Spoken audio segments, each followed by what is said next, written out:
I'm standing here in this exquisite chapel of St. George at Windsor Castle, so close to where my beloved mother, the late Queen, is laid to rest with my dear father.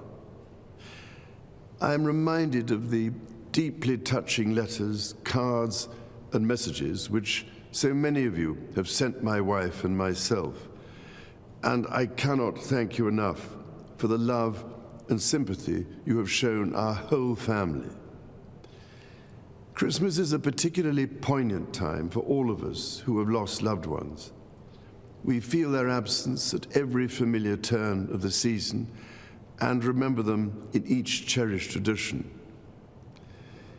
In the much-loved carol, O Little Town of Bethlehem, we sing of how in thy dark street shineth the everlasting light. My mother's belief in the power of that light was an essential part of her faith in God, but also her faith in people, and it is one which I share with my whole heart. It is a belief in the extraordinary ability of each person to touch with goodness and compassion the lives of others and to shine a light in the world around them. This is the essence of our community and the very foundation of our society. We see it in the selfless dedication of our armed forces and emergency services, who work tirelessly to keep us all safe, and who perform so magnificently as we mourn the passing of our late Queen. We see it in our health and social care professionals, our teachers, and indeed all those working in public service, whose skill and commitment are at the heart of our communities.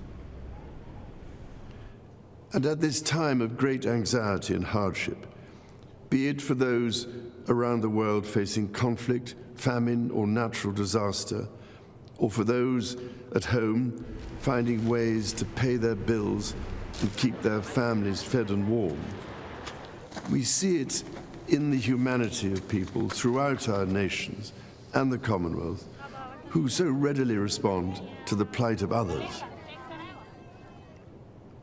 I particularly want to pay tribute to all those wonderfully kind people who so generously give food or donations, or that most precious commodity of all, their time, to support those around them in greatest need, together with the many charitable organizations which do such extraordinary work in the most difficult circumstances. Our churches, synagogues, mosques, temples, and gurdwaras have once again united in feeding the hungry, providing love and support throughout the year. Such heartfelt solidarity is the most inspiring expression of loving our neighbour as ourselves. The Prince and Princess of Wales recently visited Wales, shining a light on practical examples of this community spirit. Some years ago, I was able to fulfill a lifelong wish to visit Bethlehem and the Church of the Nativity. There I went down into the chapel of the manger and stood in silent reverence by the silver star that is inlaid on the floor and marks the place of our Lord Jesus Christ's birth. It meant more to me than I can possibly express to stand on that spot where, as the Bible tells us, the light that has come into the world was born. While Christmas is, of course, a Christian celebration, the power of light overcoming darkness is celebrated across the boundaries of faith and belief. So whatever faith you have or whether you have none, it is in this life-giving light and with the true humility that lies in our service to others that I believe we can find hope for the future. Let us therefore celebrate it together and cherish it always.